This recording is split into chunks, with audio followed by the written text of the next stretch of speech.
नमस्कार। सबसे पहले आज पूरे किस्सा गोई परिवार को, सभी सब्सक्राइबर्स को, सभी श्रोताओं को नया वर्ष शुभ और मंगलमय हो। नूतन वर्ष शुभ और मंगलमय हो। Happy new year 2024। नया साल पूरे किस्सा गोई परिवार को, सभी को बहुत बहुत मुबारक हो। 2023 अगर किसी का बहुत अच्छा रहा तो 24 बहुत और उससे भी अच्छा रहे। अगर कुछ परेशानियां, कठिनाइयां 2023 में हुई तो वो सब दूर हो जाएं। 2024 नए सिरे से आपके लिए बहुत शुभ और मंगलमय हो। आज 2024 का यानी नूतन वर्ष का पहला एपिसोड है। वैसे तो आज की एपिसोड संख्या होगी 936, लेकिन इस साल का ये पहला एपिसोड है। तो एक बार फिर से happy new year to all of you. आज मैं आपको एक पुरानी घटना के बारे में बताऊंगा। राज्य है हरियाणा और जिला है भिवानी। हुआ यूं कि 18 फरवरी 2012 को, आज से कोई 11 साल पहले, भिवानी के ढाणा लाडनपुर स्थित रेलवे फाटक के पास एक व्यक्ति की पोस्टमार्टम रिपोर्ट के हिसाब से 38-40 साल उसकी उम्र रही होगी, उसकी जली हुई लाश बरामद हुई। पुलिस को सूचना गई। थाना सदर लगता है भिवानी का। प्रभारी निरीक्षक पहुंचे। एक रेलवे कर्मचारी शिव कुमार ने इसकी सूचना दी थी। मौके की जांच पड़ताल की गई और यह पाया गया कि शरीर को जलाया गया, कहीं और से लाके जलाया गया। इसलिए धारा 302, 201 यानी साक्ष्यों को मिटाने के प्रयास का, ये दोनों ही धाराएं लगाकर एक एफआईआर दर्ज की गई। 2 दिन बाद पोस्टमार्टम रिपोर्ट भी आ गई। पोस्टमार्टम रिपोर्ट में तमाम एंटीमॉर्टम इंजरीज के साथ स्ट्रेंगुलेशन की बात भी बताई गई। जली हुई लाश में जो वोकल कॉर्ड है, अगर वो टूटी हुई हो तो ये इन्फर किया जाता है, ये निष्कर्ष निकाला जाता है कि गला दबाया गया था। बर्न इंजरीज वो मरने के बाद यानी पोस्ट मॉर्टम की थी। मृत्यु एंटीमॉर्टम इंजरीज की वजह से हुई थी। बहरहाल पुलिस ने अज्ञात व्यक्ति की हत्या किए जाने संबंधी मामला दर्ज करने के बाद आसपास के लोगों के बयान, नक्शा नजरी यानी मौके का जो नक्शा है कि पूरब में ये है, पश्चिम में वो है, दक्षिण में रेलवे फाटक है, उत्तर में ये रोड गई है, ये सब लिखा जाता है ताकि ट्रायल के समय ये जो लोग भी गवाही में आते हैं उनसे वेरीफाई कराया जाए। इन सब के बाद पुलिस ने अपनी एसओपी के हिसाब से फोटोग्राफ पब्लिश की। जो कपड़े बचे हुए थे शरीर के, उनके रंग, जूते, इन सब को बताया, लेकिन कहीं से कोई सुराग नहीं लगा। मेहनत की पुलिस ने और कोई 3 साल तक इसको बिना पहचान के व्यक्ति की हत्या के केस को चलाया गया। और 3 साल बाद आईओ ने यानी विवेचक ने ये लिखा कि इसमें आगे कुछ भी नहीं पता लग रहा है, लिहाजा इसे बंद किया जाना ही उचित है।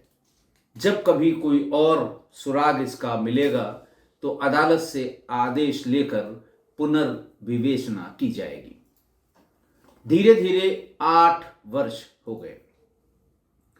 8 जून 2020 को एक महिला एसपी भिवानी संगीता काल्या के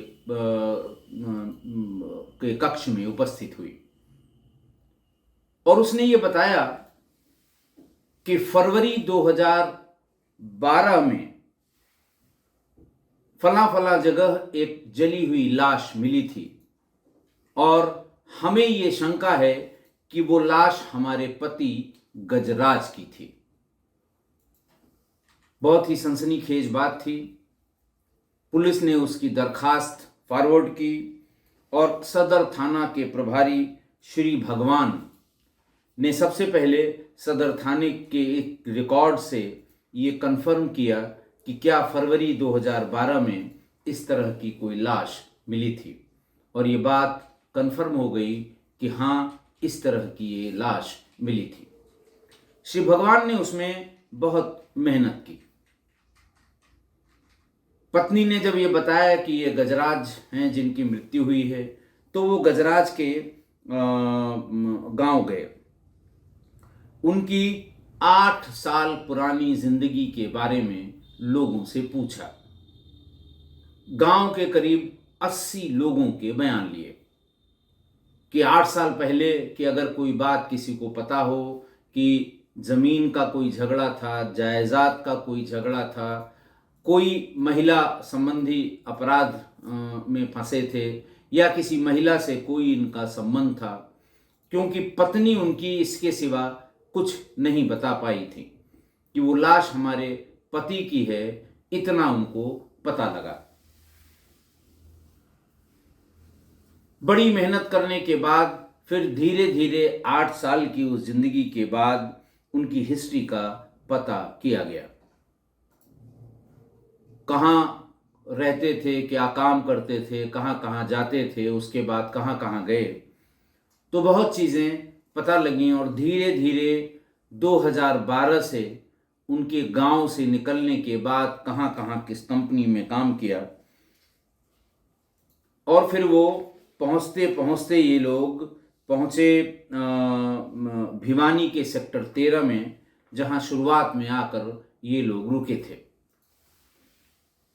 वहाँ टोला पड़ोसी के लोगों से भी पता किया गया तो पता लगा कि इनके दामाद यानी जो महिला या जो मृतक था उनके दामाद और उसके पिता का परिवार अगल बगल रहा करता था।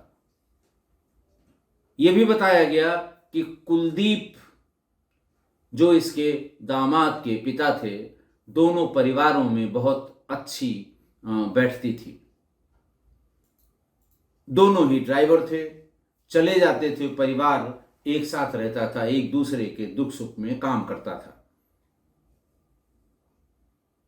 पुलिस ने कुलदीप के बारे में पता करना शुरू किया तो पता लगा कुलदीप के ऊपर दर्जनों मुकदमे हैं लूट के और हत्या के, और अभी अभी वो अंबाला जेल से रिहा होकर आया है। पुलिस ने कुलदीप को गिरफ्तार कर लिया। कुलदीप से पूछताछ हुई तो उसने बताया कि गजराज से, ये कुलदीप रेवाड़ी का रहने वाला था, और उसने बताया कि गजराज से उसकी मुलाकात 2009 में हुई थी और 2009 से ही हम उसके करीब आ गए। फिर हम दोनों ने ये दोनों परिवारों में आना जाना शुरू हुआ, दोस्ती हो गई। फिर हमने ये डिसाइड किया कि हम परिवार अपना दोनों अलग अलग जगह रहते थे, एक ही ट्रांसपोर्ट कंपनी की गाड़ियां चलाते थे, तो उन्होंने कहा साहब परिवार हमारा अगर एक जगह रहेगा तो हम लोगों में आपस में जब हम लोग बाहर रहते हैं तो परिवार का तालमेल अच्छा होगा। फिर वो इकट्ठा रहने लगे। पहले कुलदीप और गजराज का परिवार भिवानी के सेक्टर 13 में रहा, फिर वहां से तोशाम के सिवानी रोड पर गया, फिर वहां से राजगढ़ में गया, और दोनों हमेशा अगल बगल मकान में रहा करते थे। पुलिस ने बार बार प्रेशराइज करके, आप समझ रहे हैं पुलिस कैसे प्रेशराइज करती है, वही कई श्रेणियों की पूछताछ कि ठीक है एक साथ रहते थे, बहुत पटती थी, दोनों परिवार थे, और ऐसा था वैसा था, मारा क्यों गया इसको? तो फिर जब अति विशिष्ट वाली पूछताछ हुई, सांस्कृतिक कार्यक्रम पूरे हुए अलग अलग वाद्य यंत्रों से, तो उसने पूरी बात बताई। उसने कहा कि 2009 में जब हमारी इसकी मुलाकात हुई और हम पहली बार इसके घर गए तो मेरी नजर इसकी पत्नी पर पड़ गई, लेकिन हम भी बहुत ज्यादा बाहर रहते थे, गजराज भी बहुत बाहर रहता था, इसलिए ज्यादा आना जाना संभव नहीं हो पा रहा था। और नजदीक आने के लिए मैंने गजराज से कहा कि हम लोग बाहर रहते हैं, अक्सर एक ही जगह के सामान की ढुलाई के लिए ट्रक लेकर जाते हैं, तो बेहतर हो अगर हम लोग अगल बगल कहीं मकान ले लें, तो हम परिवार एक साथ रह लेगा और तमाम समस्याएं दूर हो जाएंगी। गजराज ने कहा बिल्कुल ठीक बात है। फिर ये लोग सबसे पहले सेक्टर 13 भिवानी में रहने लगे और धीरे धीरे इसकी नज़र जो उसकी गजराज की पत्नी पर पड़ी थी, वो अपने काम में लग गया। इसी बीच कुलदीप के बेटे की नजर गजराज की नाबालिग लड़की पर पड़ गई और उसने एक दिन ये कहा कि मैं इसी से शादी करूंगा। कुलदीप ने कहा ठीक है, तुम्हारा मन है तो शादी होगी। बातचीत में इधर उधर की बात करने के बाद कुलदीप ने एक दिन गजराज से कहा कि मेरी इच्छा है कि मैं तुम्हारी बेटी से अपने बेटे की शादी कर दूं। गजराज ने साफ मना कर दिया। इस बात से बहुत आहत हुए और फिर एक जगह यानी 18 फरवरी को अपने एक दोस्त के यहाँ उसको बुलवाकर और कुलदीप और उसके बेटे और उस दोस्त ने मिलकर गला दबाकर उसकी हत्या कर दी। चेहरे पर भारी वजन से इतना मारा कि चेहरा पहचान में ना आए। फिर अपनी गाड़ी में उसे लादकर रेलवे फाटक के पास उसे लाश को फेंका और 5 लीटर की जो केन होती है केरोसिन की, उसमें पेट्रोल भर के पहले ही ले आए थे और पेट्रोल डालकर कई बार पेट्रोल डालकर ये इंश्योर कर लिया कि ये पूरी तरह जल जाए। फिर वहां से चले आए। आने के बाद वो गजराज की पत्नी के साथ कई महीने तक गजराज को ढूंढने का नाटक करता रहा। फिर जब ये लगा कि नहीं अब वो नहीं मिलेगा, तो उसने अपने बेटे की जिद पूरी की।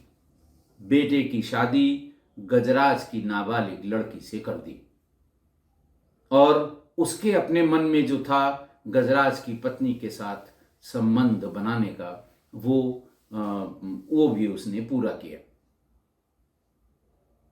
उसने कहा लेकिन 8 सालों बाद ये बात कैसे पता लग गई गजराज की पत्नी को, ये मैं नहीं बता सकता। पुलिस ने कुलदीप को, कुलदीप के बेटे को और उसके उस सहयोगी, उस मित्र को जिन लोगों ने मिल के मारा था, उन्हें गिरफ्तार करके और जेल भेज दिया। ये 14 जून 2020 को गिरफ्तार किया गया और फिर उसके बाद 8 दिन की पुलिस रिमांड पर उससे पूछताछ की गई, जिससे ये पूरी बात पता लगी। आज की घटना देखिए, आज की घटना से आप ये अंदाज लगा लीजिए कि अपराधी अपराधी होता है, वो कभी अपराधी मानसिकता से ऊपर नहीं आ सकता, आ ही नहीं पाता। ये पुलिस का एक कंसेप्ट है कि अपराधी हमेशा उसकी मानसिकता अपराध की होती है। हम लोगों की तरफ जो कहावत है कि चोर चोरी से जाए, हेरा फेरी से ना जाए, अपराधी है, मानसिकता है, तो वो मानेगा नहीं। जहां उसको जरा सा भी स्कोप दिखेगा वो अपराध करेगा। कुलदीप अपराधी था, करीब 20 मुकदमे उस पर थे। गजराज से मिला, गजराज की पत्नी पर उसकी नीयत खराब हुई। दूर दूर रहते थे, बिना कारण के जाना भी उचित नहीं लगा। गजराज से ये प्रपोजल किया कि हम लोग एक साथ रहें तो दोनों का परिवार एक साथ रह लेगा और हम लोगों की तमाम समस्याओं का समाधान हो जाएगा। भोला भाला गजराज उसने इस प्रपोजल को मान लिया और ये लोग सबसे पहले भिवानी के सेक्टर 13 में ठीक अगल बगल किराए के मकान पर रहने लगे। फिर वहाँ से तोशाम में सिवानी रोड और उसके बाद राजगढ़ में ये अगल बगल रहने लगे। कुलदीप गजराज की पत्नी पर पैसे खर्च करने लगा, लेकिन उसके आगे उसके बेटे की नज़र उसकी नाबालिग बेटी पर पड़ गई। लड़के ने जिद की कि मुझे इसी लड़के से शादी करनी है। कुलदीप को लगा कि ये तो बहुत अच्छा रहेगा, अगर बेटे की शादी उसकी लड़की से कर दी जाए तो गजराज की पत्नी मुझसे भागकर कहाँ जाएगी, और बेटे के मन की बात भी मैं बाप की हैसियत से पूरी कर दूंगा। कुलदीप ने गजराज से ये जिक्र किया। गजराज ने साफ मना कर दिया। उसने कहा, देखिए, एक तो मेरी बेटी नाबालिग है, दूसरी पढ़ाई में बहुत अच्छी है। मैंने उससे कह रखा है कि तुम जहाँ तक पढ़ोगी मैं तुम्हें पढ़ाऊंगा और शादी तभी करूंगा जब तुम अपने पैरों पर खड़ी हो जाओगी। तो मैं अपनी बच्ची से किए गए इस वादे की वादा खिलाफी नहीं कर सकता। दूसरी बात यह भी कि कुलदीप तुम्हारा बेटा 5 या 6 के बाद उसने पढ़ाई छोड़ दी और तुम उसका भविष्य अपनी ही तरह ड्राइविंग में कराना चाहते हो। ड्राइविंग लाइसेंस तुमने बनवा दिया है उसका, तो उसका भविष्य वहीं तक है जहां हम और तुम हैं। तो ये शादी मैं किसी भी कीमत पर नहीं कर सकता। कुलदीप ने लौटकर अपने बेटे को बताया कि गजराज ने मना कर दिया है, लेकिन बेटा तुम परेशान मत हो, शादी तुम्हारी पसंद की उसी लड़की से होगी। मैं कोई न कोई तरीका निकाल कर उसी से शादी कराऊंगा। ये उसके दिमाग में चलता रहा और 18 फरवरी 2012 को उसने गजराज को एक दावत के लिए दुर्गा कॉलोनी के अपने एक दोस्त के यहाँ बुलवाया और अपने बेटे और दोस्त के साथ मिलकर गजराज की हत्या की। उसके बाद ढाणा लाडनपुर रेलवे फाटक के पास उसे पेट्रोल से जला दिया, जैसा मैं आपको बता सकता हूँ, जैसा कि मैंने आपको पहले बताया है। गजराज की पत्नी के साथ उसे ढूंढने का नाटक करता रहा। जब 6 महीने हो गए और गजराज के परिवार को थोड़ी सी पैसों की दिक्कत आने लगी, उन्हें खाने पीने में, सामान लाने में दिक्कत होने लगी, तो कुलदीप ने उनकी पूरी आर्थिक सहायता की। महीने भर का राशन, बेटी की पढ़ाई का खर्चा, त्योहारों पर कपड़े, ये पूरी उनकी आर्थिक सहायता करने लगा। फिर करीब 8 महीने बाद उसने एक झूठी कहानी गजराज की पत्नी को बताई। उसने कहा कि एक माल के चक्कर में ये किसी दूसरे ड्राइवर के साथ ये गए थे आसाम। वहीं उग्रवादियों ने इनकी हत्या कर दी। हत्या करने के बाद दोनों ड्राइवर की लाशें जंगल में फेंक दी और ट्रक का माल लूट कर चले गए। लाशों का आज तक पता नहीं लगा। मैंने तमाम ड्राइवर्स दोस्तों, जो हमारे दोस्त थे, उनसे ये बात सुनी है और मुझे अब इस बात में कोई शंका नहीं है कि गजराज अब इस दुनिया में नहीं है। और फिर उसको ये सब बता के उसकी 13वीं भी करा दी। तब उसने ये कहा कि अब गजराज है नहीं, लड़की की शादी की सारी जिम्मेदारी तुम पर है। मैंने पहले ही कहा था, अब अपनी बेटी की शादी अब मेरे बेटे से करवा दीजिए। और मरता क्या न करता, उनके पास कोई ऑप्शन नहीं था और उन्होंने उसकी पत्नी ने ये शादी करवा दी। लेकिन कुलदीप ने अपने बेटे को हिदायत की कि किसी कीमत पर अपनी पत्नी से उसके पिता गजराज के मर्डर के बारे में न बताना, वरना सब गड़बड़ हो जाएगा। कुलदीप के बेटे ने कहा कि अब कौन पूछता है, इतने साल हो गए हैं, अब कौन पूछेगा और कहां से इस केस का पता लगेगा। उसने कहा, तुम जानते नहीं हो, ये पुलिस है, गड़े मुर्दे उखाड़ लेती है। फिर जो उसके मन में था गजराज की पत्नी से संबंध बनाने की बात, वो भी अपनी पूरी कर ली। लेकिन इस साल 1.5 साल के बीच में ही उसने फिर अपराध किया और अंबाला से लूट और हत्या के एक मामले में जेल चला गया। कुलदीप का लड़का 2 परिवारों के भरण पोषण करने लायक कुछ जो उम्मीदें थी उतना कर नहीं पा रहा था और धीरे धीरे शराब पीने लगा। एक दिन शराब के नशे में उसने अपनी पत्नी को पहले मारा पीटा और फिर ये कहा कि जैसे तुम्हारे बाप की लाश का आज तक पता नहीं लगा, एक दिन तुम्हें भी मार के फेंक दूंगा, कोई नहीं पता लगा पाएगा। उस समय तो गजराज की बेटी ने, यानी कुलदीप की बहू ने, यानी उस शराबी पति की पत्नी ने उस समय तो ये बात सुन ली। 2-4 दिन बाद उसने स्वयं उसको शराब पिलाई और धीरे धीरे करके उससे प्रेम से पूछा कि आखिर बात क्या है, तुमने जो बात कही है उसमें उसका क्या मतलब है। तब तक शायद वो भी चौकन्ना हो गया था, तो बहुत पूछने पर उसने इतना बताया कि मुझे जो जानकारी है कि तुम्हारे बाप को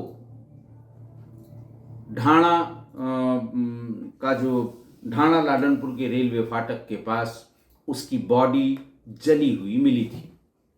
मेरे पिता को ये बात पता लग गई थी, लेकिन जानबूझ के मेरे पिता ने तुम लोगों को इसलिए नहीं बताया कि तुम लोग मेरे पिता पर ही, यानी कुलदीप पर ही शक करोगे। ये बात सुनते ही माँ और बेटी दोनों ही भिवानी पहुंची, ढाणा के लाडनपुर रेलवे फाटक के पास पहुंची। लोगों से तमाम बातचीत की, जानने की कोशिश की, लेकिन 8 साल हो गए थे, बहुत लोग स्पष्ट बात नहीं बता पाए। फिर वो एसपी थाने पर पहुंची। थाने पर किसी सिपाही ने उस पर दया खाकर पुराने रजिस्टर जब पलटे तो उसे 18 फरवरी 2012 को घटनास्थल वहां पर एक जली हुई लाश का जिक्र मिल गया। तब जाके मां ने एसपी को पूरी बात बताई और ये बताया कि वो मेरे पति की ही लाश थी। मैंने वो फोटोग्राफ थाने पर देख लिए हैं। देखिए, वैसे तो ये मुश्किल है जानना कि किसकी मानसिकता अपराधी मानसिकता है और किसकी नहीं है, लेकिन गजराज के परिवार को ये पता था कि कुलदीप पर कई मुकदमे हैं और जब जब उसको ढूंढते हुए समन लेके कोई सिपाही आता था, पूछते पूछते वो फौरन मकान बदल देता था। इसीलिए 3 अलग अलग जगहों पर वो किराए के मकान पे रहा, जहां गजराज के परिवार को भी अपने साथ ले जाता था। पर्पज उसका यही था कि नए मकान पर पुलिस सम्मन या वारंट लेकर ना आ पाए। दूसरा, गजराज को ये भी समझ जाना चाहिए था, एक तो वो जान गया था कि ये अपराधी है, कई मुकदमे इसके चल रहे हैं, तरह तरह के सम्मान आते हैं। दूसरा, उसकी बेटी पर उसके बेटे की नजर थी, इसीलिए उसने शादी का ये प्रस्ताव दिया था। तब भी गजराज को ये समझ जाना चाहिए था कि ये आपराधिक मानसिकता का आदमी है और उससे अलग हो जाना चाहिए था। इसलिए हमेशा ये ध्यान में रखिए कि अपराधी अपराधी होता है और उसकी मानसिकता अपराधी मानसिकता होती है। कोरा पर एक कोट मैंने देखा तो बहुत पहले था और कहीं किसी पोस्टिंग के दरमियान मैंने किसी चौकी पर ये पूरा जो कोट्स होते हैं वो लगा हुआ भी देखा था, जिसमें ये कहते हैं कि क्या क्रिमिनल इज ऑलवेज क्रिमिनल, उसके आगे उसका लिखा था अर्थ कि सम कांट, if a person gets tired of the life of recidivism and find any passion, they are able and probably will change their mindset. यानी वैसे तो अपराधी है, लेकिन कुछ केसेस में जहां पर अपराधी अपनी अपराध की जिंदगी से ऊब कर कोई नया शौक पाल लेता है, सिर्फ वही अपने माइंडसेट को बदल पाने में सक्षम होता है. However, if they don't see any option, don't see any other option, that criminal will probably always be criminal. यानी अगर उसको कोई ऑप्शन और नहीं मिलता है, कोई पैशन और उसका नहीं आता है,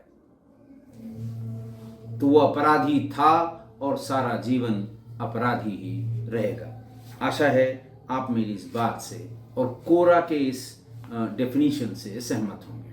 आज के लिए इतना ही, और एक बार फिर से आपको नए वर्ष की ढेर सारी बधाइयाँ. Happy new year to all of you, all my family of Kissa Goi. Thank you.